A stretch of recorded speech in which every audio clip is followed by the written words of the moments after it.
Hi friends, good morning. ఇప్పుడు మనం కొత్తిమీర పచ్చడి ఎలా తయారు చేయాలో నేర్చుకుందాం. కావాల్సిన పదార్థాలు: పచ్చిమిర్చి, టమాటా, కొత్తిమీర, చింతపండు నానబెట్టుకున్నది, జీలకర్ర 2 స్పూన్లు,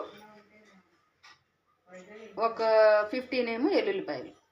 ముందుగా స్టవ్ వెలిగించుకుని కళాయి పెట్టుకుందాం. 2 స్పూన్స్ ఆయిల్ వేసుకుందాం.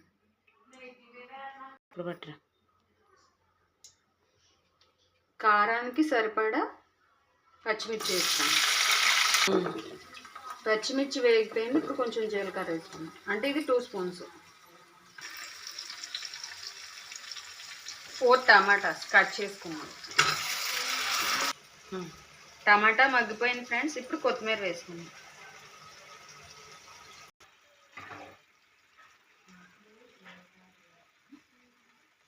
మగ్గిపోయింది ఫ్రెండ్స్.